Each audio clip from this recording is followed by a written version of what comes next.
Hello people, I'm back once again for another video. This one is called Fatherless Britain equals knife crime. Now I know it's quite an extreme conclusion to make, considering that nobody wants to bring this to the table and say that this is the reason. Well, I believe it is the reason. And then we would have a debate and people would say, well, it can't be the only reason. There must be other issues at play. Well, there are other issues at play, but everybody's tackling those issues.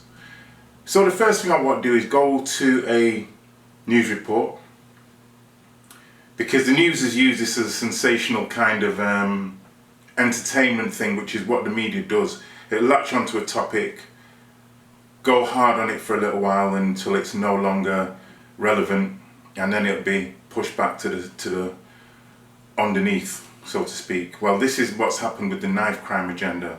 For a few weeks there it was the hot topic in the news, and then it disappeared. So let's go in. We are suffering from a knife crime epidemic. That's what the headlines tell us. But what do the statistics say? Offences involving a knife are at a record level in England and Wales, according to police crime data, with 40,000 recorded in the year to March 2018. Even so, we should bear some context in mind. The number of knife homicides, up until last year, was not out of line with the historical norm of the past 4 decades. Accepting that there is a short-term spike, why is it happening? There's a plethora of suspects. First, police cuts. Last year there were 122,400 police officers in England and Wales, 15% fewer than in 2010. The police say that this decline in manpower is linked to the increase in knife crime. A leaked Home Office document seemed to support this last year when it noted that this was unlikely to be the factor that triggered the shift in serious violence, but may be an underlying driver that has allowed the rise to continue. Second, the government's austerity agenda. In London, there has been a 36% reduction in youth service budgets since 2012, and a similar story nationwide. This has been blamed for alienating youngsters, pushing them into the arms of gangs. However, knife crime spikes can also occur when public spending is rising, as happened in Glasgow in the 2000s, which became the murder capital of Europe in 2005. Sharp instruments were the most common murder weapon, accounting for half of the total in that year. Third, reduced use of stop and search. Rates slumped after 2010. Some are now clamouring for the policing tactic to be brought back. However, a 2016 study of a previous Met Police initiative concluded a large increase in weapons searches was found to have no impact on police recorded crime at the borough level. Fourth, school exclusions. The former Met boss Lord Hogan Howe argues that exclusions can drive young people into knife crime. Yet permanent exclusions fell by 87% between 2006 and 2014, prompting the Ministry of Justice to conclude that they cannot be a major short-term driver of knife possession offences. Exclusions have picked up more recently, but not enough to be the sole driver of the spike in knife crime. Other suspects range from the plausible, structural changes in the drugs trade, to the speculative, rising social media use, to the doubtful, malign culture and family breakdown. The picture is complex, and no one factor is likely to be the sole culprit. This is a great example of what the corrupt media does. Sensationalises issues, tries to put forth solutions, and at the same time downplays the real solution. At the end of this segment, it stated that the breakdown of the family unit isn't the reason, although it's been put as one of the reasons, but it isn't the reason. Now, it shows you that people want to talk about everything but this, but the breakdown of the family home and the Fatherless Britain. I shouldn't just say Fatherless Britain, I should say Fatherless World in a sense, because it's happening, you know, in different countries all over the globe, because it's an agenda to break down the unit, the family unit. And I'm very open about it, and I say that these news stories are just sensationalising the problem. It talks about stop and search, but I have to zero in on that, because the number of criminal police officers that there are is shocking. Also, The police don't really prevent crime. They might come after the crime and mop up the situation. But we must remember this. We're dealing with a business. When people are arrested in a police station, they have what's known as a duty solicitor. The duty solicitor doesn't want his money to go down every year. And that business that duty solicitors get from the police station is massive. The people that they arrest are in and out of prison. The people that run the prisons, such as Group 4 and the many other security firms that are taking over prisons, it's a business. They want our young people to be locked up. Knife crime is nothing but part of the overall agenda to keep the prisons full and to make money out of people, make money out of so-called crime. It's a business. So when the police talk to you about, stopping crime and stuff like this, it's a lie. They many times now don't have the manpower to tackle stuff, but they would have you believe that they want to increase stop and search in order to find knives. Ridiculous, but I'll come back to that. Austerity. And also school exclusions. Well, also, we have a situation where money's being drawn out of the system, and this is worldwide as well. So we can't expect for people to be putting funds into young people, children. That's why they're roaming the streets. But what about the care homes? Another topic that shows you that the system doesn't care about children, because many of the people from care homes end up in prisons. It mentioned the school exclusions. Well, the school exclusion should be known as the school to prison railroad, because that's what's happening. Now, the human being is the most studied animal on the planet. Psychologists have studied us forever. They know what makes us tick. They know how to press our buttons to make us buy this and buy that. And this is social engineering. Society is being destroyed and the children are under attack. Now I'm going to go into a couple of other news articles. This one's important. Let me show you this. Let's go in. Talk a lot about stop and search as well, and advocate for it. Am I wrong? Definitely wrong. Tell me why. Definitely wrong. For the simple reason, from the community point of view, we're asking for targeted searches, because a lot of the people that are carrying out these crimes, they're known to social services, they're known to the police forces as well. So if it's targeted searches, we're for that. When you're talking about blanketed searches, we're walking back down to sus law days. There's a host of older black generation who are walking around with being suspected of doing something they haven't done, and they've got a criminal record as a result of that.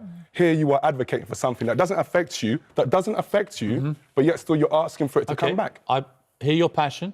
Yeah, definitely passion. I've heard yours. That's fine. Yeah. I'm going to give you some back. Go ahead. Okay? And it's this. Yeah. Do you accept that the vast majority of knife attacks happening right now in this country are by young black males on other young black males? Do you accept that as a statistical fact? I accept that in Lincolnshire last year, they have the highest murder rate proportionately in England, but no one reports on it like that. I also feel that there's a media campaign to help the criminalisation of young black people, because if I ask my white friends further out of London what they think of gangs, the first thing that comes to their mind is young black people. Well, there have been 120 people killed in London from knives this year. Trevor Phillips, who was the former chairman of the Racial Equality Commission, wrote a piece at the weekend. I think only 2 were not young black men. I mean, at what point do we just, as he says, do we take the gloves off this debate and say what is going on? At what point does Trevor Phillips become the voice for black people? Now, what the devil Piers Morgan is trying to do here, along with a lot of the media, is to demonise black people and make this out to be a black problem. Now, we would be fools as black people to not address certain issues within the community. However, we're looking at an issue here that transcends all races, as do many of the social problems in our society transcend all races. And I think if we go back to the situation that was taking place in Glasgow, that was becoming known and was known as the murder capital and was just ravaged by knife crime, we can understand that this isn't about race, it's about the social conditions that the system puts people in. Now, in order to explain this and to show that this isn't a racial thing, Now, the one thing I would like to say, I'm a musician, and I've for a long time understood the power of music, and I understand how most so-called urban music is negative music. It's focused on destruction, it has negative images of women, it has violence in it. And this is an area that needs to be addressed, because what you put into your mind becomes your basis for your actions, your thoughts and your deeds, right? So let's go to this other news article so that we can show that this is not about a race thing, so that we can take people like Piers Morgan and the other people who are trying to make this a black thing out of the equation, and we can start to deal with the real issue.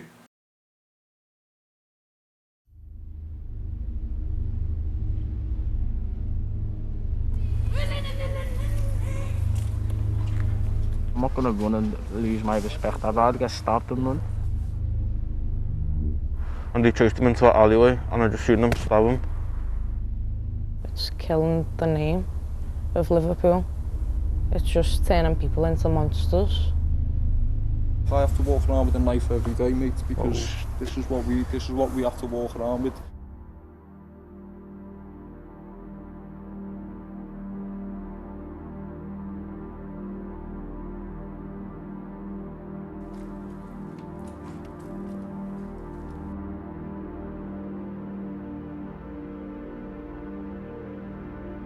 Starts from, you know, selling a bit of weed to selling a bit of Class A's, it goes on and on.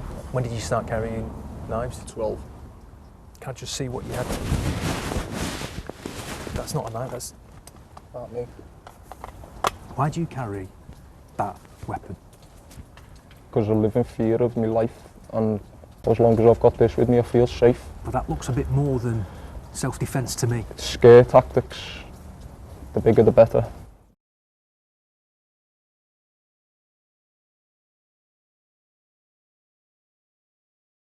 Face knives, face guns. I've been shot in the leg, you know. Have you stabbed someone before? Yeah. That's really disturbing to see that. I'm disturbed, mate. We're all disturbed, you know, because we're all the same. We all grow up through the same shit, and no one breaks the cycle. It's hard around here. The cycle never breaks.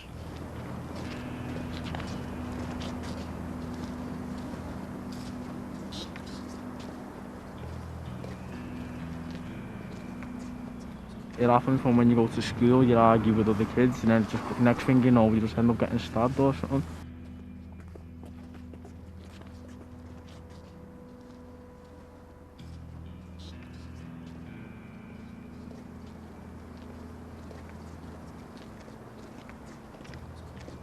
You'd have to roll with blades and that around here for they get that blades and that.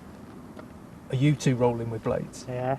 I'm not, but I've got one local. I don't need them around here. I've got one. Can we see? What is it? Sure, sir. I carry this every single day when I'm out. Do you know what would happen if the police caught you with that? Yeah, getting nipped. And do you know what would happen to you? Yeah, probably go to jail. Like I've had to stab a couple of kids because they've been chatting shit over social media about me, about what my about dead friends. people? What about our dead mates? And what damage happened to those kids? Yeah, sliced face. They're scarred for life. Yeah. This is completely wrong. This is unacceptable. Karma works in both ways. I know my karma's probably going to catch up to me one day. And when it happens, it happens. I'm not going to run from it. I want to fight back.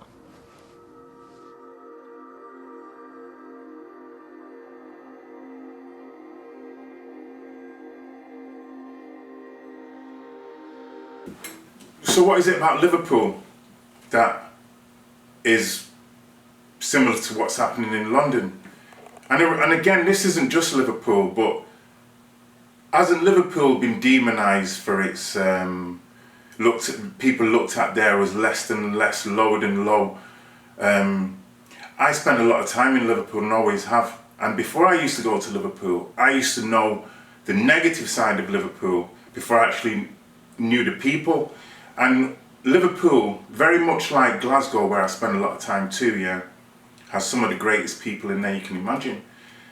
And one of the things that has always struck me with places like Glasgow and Liverpool is family. They've always really cared about each other, and you know, there's been the family there, but over time and less this has happened. So again, if this is a racial thing and it's only being done by black people in London, why is it happening in these other cities? Why is it here in Liverpool? Why are the people in Liverpool? And if you look at this article here, the most important thing I think this guy said was, he lives in fear every day of his life. So we've created a situation now where children fear each other. Now I want to say this. Anybody who's raised dogs knows that it takes quite a lot of hard work to turn a dog into a vicious animal that will attack and hurt you. And the way you do it is by not giving the dog any love and treating it in a disgusting, abhorrent way. Now, abusive way. And that's why it comes back to the fact that we're abusing the children. This ties into the social services and the people like Kafkas who are actively trying to destroy fathers and remove them from the children's lives. Let me go to this article now. Liverpool has more children growing up without a dad than anywhere else in the country, according to today's report. Here in the Riverside ward of the city, 65% of households are led by single mothers. It all contributes to around 1 million children in England and Wales who are growing up without a father in their lives, according to researchers. Fatherlessness, says the report, can lead to higher rates of teenage crime, pregnancy and disadvantage.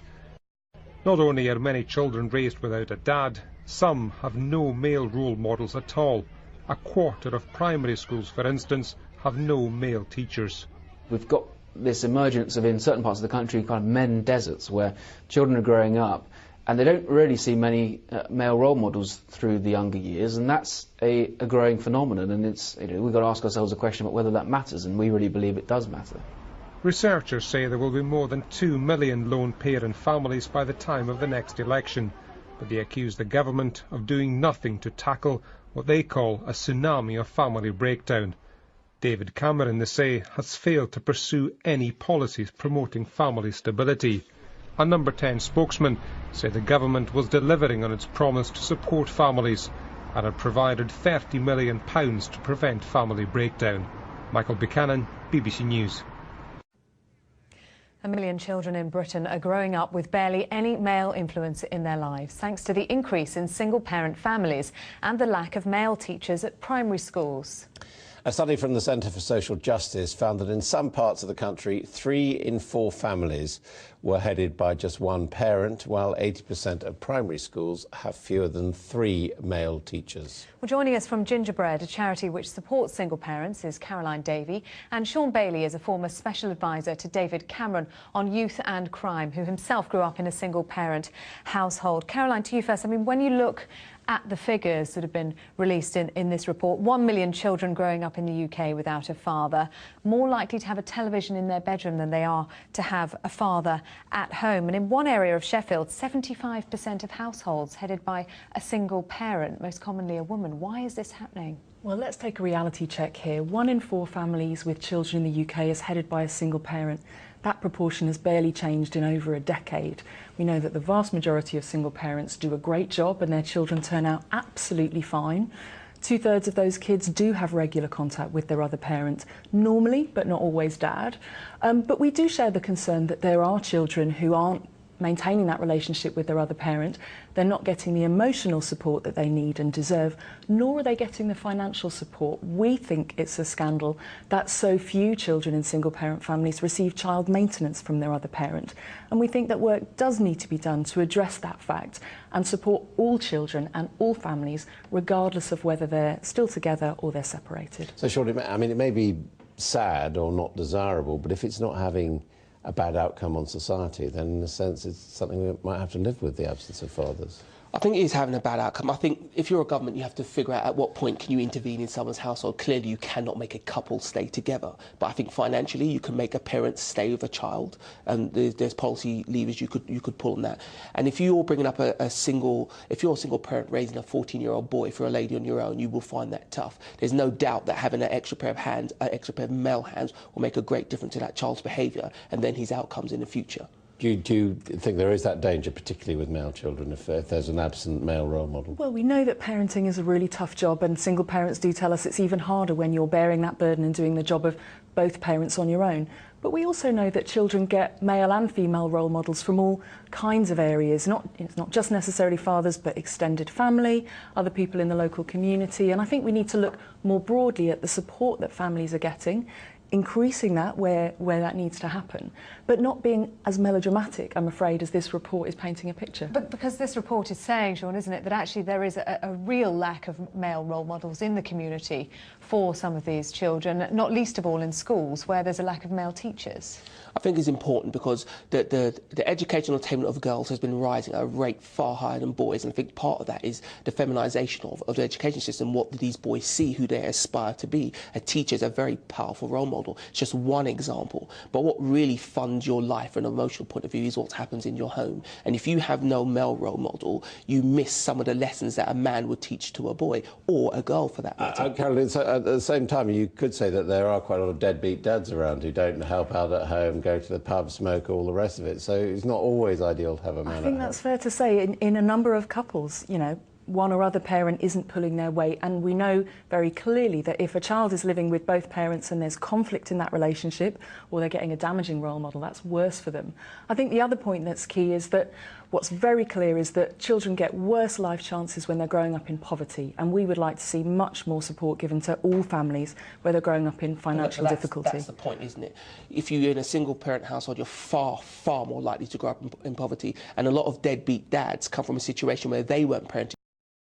Once again, we have a deceptive news article here, which is not about really the absence of fathers in children's lives. It's more about the justification of the absence of fathers in children's lives. And the woman in this article is the prime mover and shaker in this article, who's trying to say, well, the problems aren't really about having no role model, and single mothers are doing an excellent job. Now, I'm not about disparaging single mothers, because there's many mothers that I'm in touch with now who are doing a great job, and many of them are fighting to have the input of fathers in their children's lives, and I could mention a lot of them. There's a lot of them. You know, this is totally different from my situation, where the mother of my children was embraced by the demonic court system and used lies and parental alienation to basically abuse my children. Now, the abuse that my children would face will not be immediate, but over a period of time, once they move into society, the damage that has been done to them will show.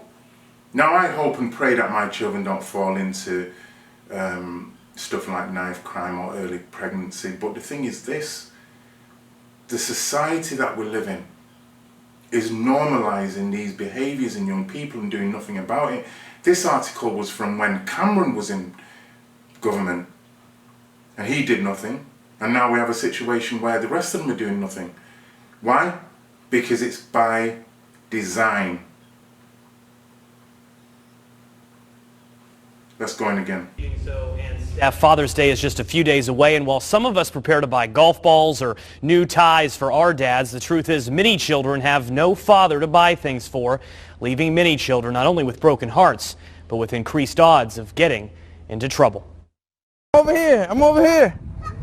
Come on. Richmonder Sean Powell loves being a dad to little Jalen. Keep going, faster, faster. Whether it's cheering him on while he's playing or helping him tie his shoe. Most rewarding thing about it is just seeing him grow. But dads like Sean have quickly become a minority in the city of Richmond, where the First Things First Foundation reports 60% of all births are to single moms. In the African American community, the numbers are even higher, with 86% of all births taking place when the mom is not married. Sean says that doesn't mean all of those dads are gone all the time, but it does mean many Richmond children are growing up fatherless. That's basically what's in our culture right now. You're just having baby mamas or baby daddies. But this fatherless generation has become more than just a family problem. The U.S. Department of Health and the Justice Department report 63% of all youth suicides and 71% of all high school dropouts are from fatherless homes, with 70% of all incarcerated juveniles having no father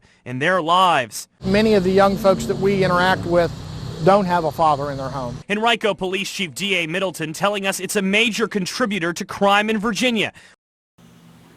Obviously this is an article from America, and it's important to show news segments from around the world as much as I can, because we've got to show that this is a global crisis. Now, a lot of the times when people are talking about parental alienation, it's never from the point of view of the children, obviously, because I speak to countless parents that have been alienated, and I must stress it's both men, women and grandparents, you know, who are suffering from this. And I've had messages from all of them, and more recently I've been speaking to mothers who are parental alienated. So this isn't really about demonizing women, not at all, because I'm going to be doing a day on the 10th of September this year, 2019, for parental alienation and the corruption in the family court system. I don't care how many people can come out, but I want people to come out and support, and it doesn't matter who you are. It doesn't matter who you are. My point is this. Children are suffering. Children are grieving for fathers and mothers. Now, in my case, my children were always with me and always had contact with me until their mother decided that she didn't want them to know that she was having inappropriate relationships, affairs with a couple of guys from a group we were involved with. She believed that I would have told them this, and I wouldn't. Sadly now I'm very open about stuff like this because, you know, so many lies have been told that my truth has to come out. But my point is this. When the tie and the bond was severed from my children, a daughter needs her father, a son needs his father. And if it can happen, it should happen. Now, the fantastic mothers that I speak to on a daily basis who want their children's father in their lives and are not in there for some reason should be held up as an example. But even yesterday I read a post from a father who sounded like he was close to suicide, because as the school holidays were coming closer and closer, he knows that his life is going to be so painful because he's in a state of grief. My point coming to the end of this video is the children are in a state of grief. Grief turns to anger, and anger turns to violence. And we have a manifestation of that violence that's happening in society as this knife crime agenda. And then we have the media debating what should be done.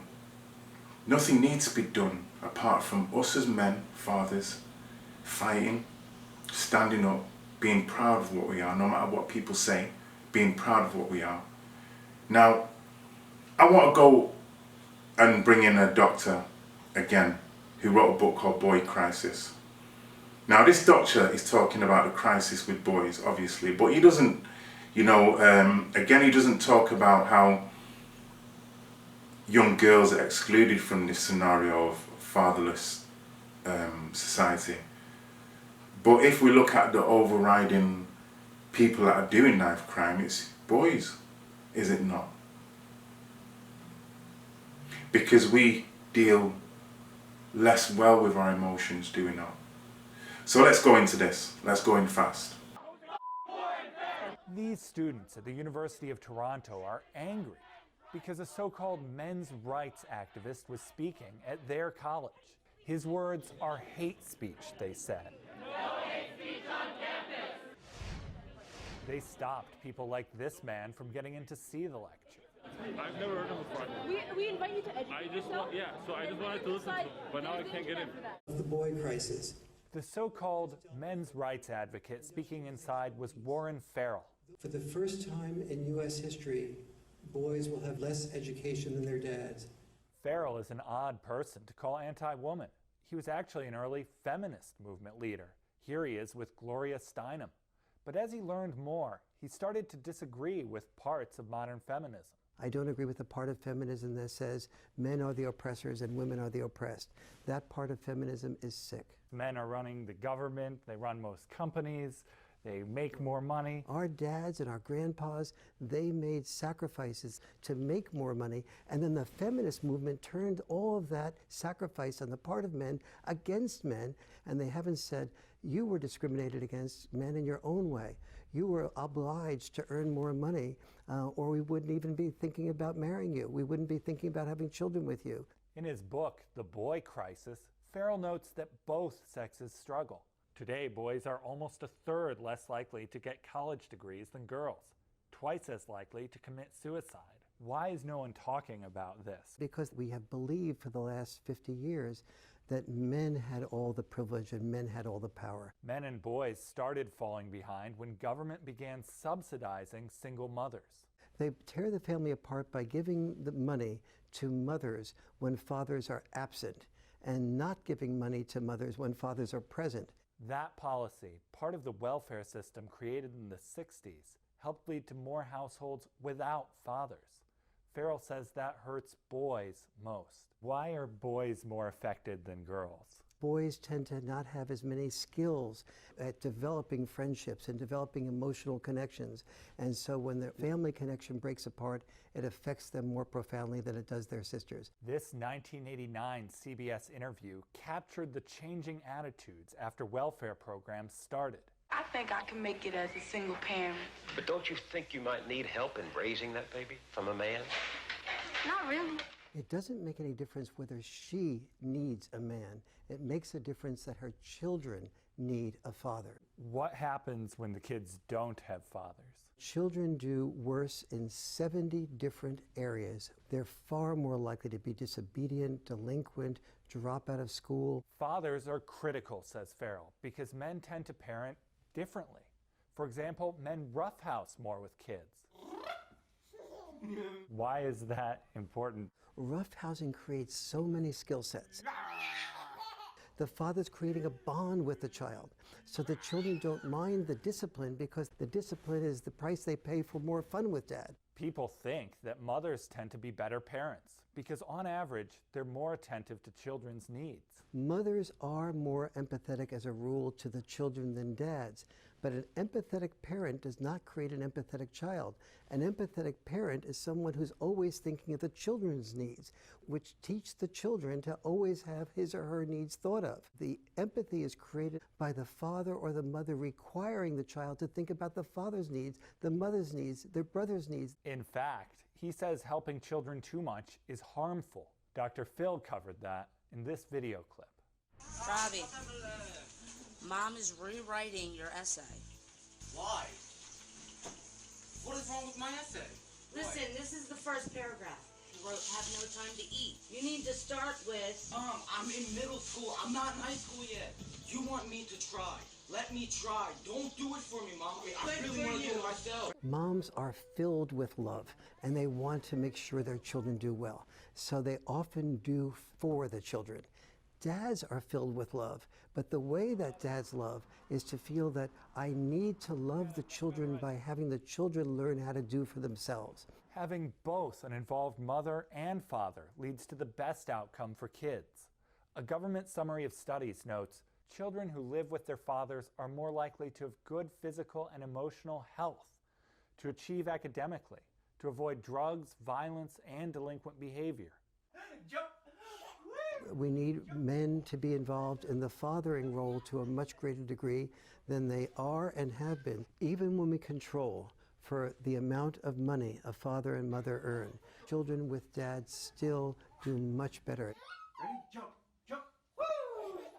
Jump, woo! Now, I've told you what I think is the cause of knife crime, and I've tried to show it in this video. But before I give my finishing closing arguments, I would like to go to one of the police officers who has something to say, because obviously they're pushing for more of this stop and search, which has historically only criminalised people from black society, and I don't think it's done really anything good for society anyway, because if we looked at one of the earlier articles that I've showed you, one of the earlier segments where a guy was carrying a knife around for most of since he was 12, I don't know how many times he's gone to prison, but the police certainly haven't stopped and searched him in an effective way where he's not carrying that knife anymore. So let's listen to what this police officer is going to say. Let's go in. If you have a murder in your street, it's shocking and horrible.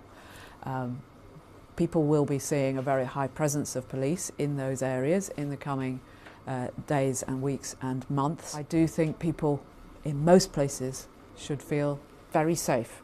London is a safe city.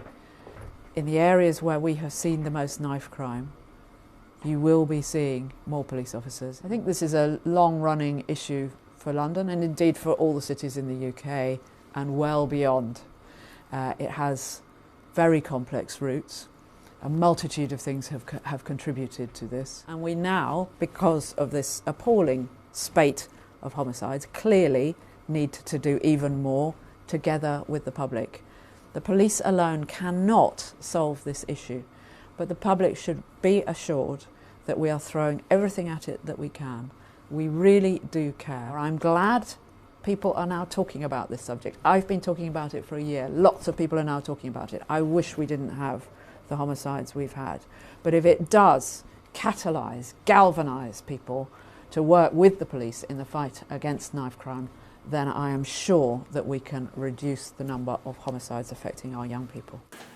This police officer has told us that there's going to be more police in the streets where there's been knife crimes. If there's anybody that lives around areas that there's been knife crimes, we know that this is a lie because this hasn't happened. There are no more police officers.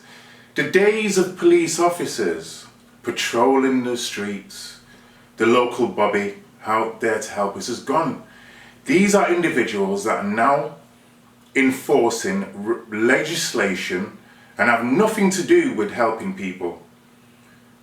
They're part of a money-making system. Prison industrial complex, that's what it's about. Putting people in the system, not keeping them out. Now, she said that she wishes that the knife crime epidemic and we're working together will solve it. Well, how do the public work with the police? We don't work with the police. They're a separate entity. She sits there talking in a checkerboard Masonic scarf that she's got around her neck. This is just PR talk. If she's been speaking about this for a year, as she said, people have been living with it for many, many, many years. And then once again, we know the solution. We've got to go back to the root of the problem, not putting band-aids on a heart attack. We've got to go back to the root of the problem, which happened a long time ago when the system started destroying fathers,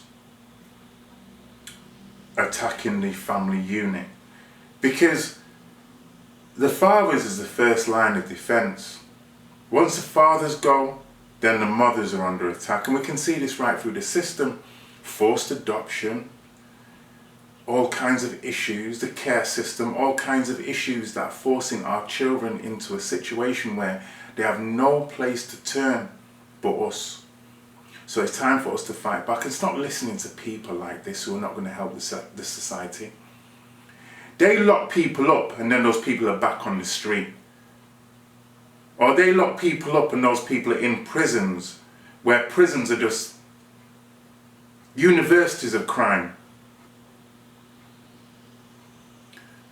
This is Elavi signing out from Elavi Truth TV. We are the ones that will end knife crime. Goodbye for now.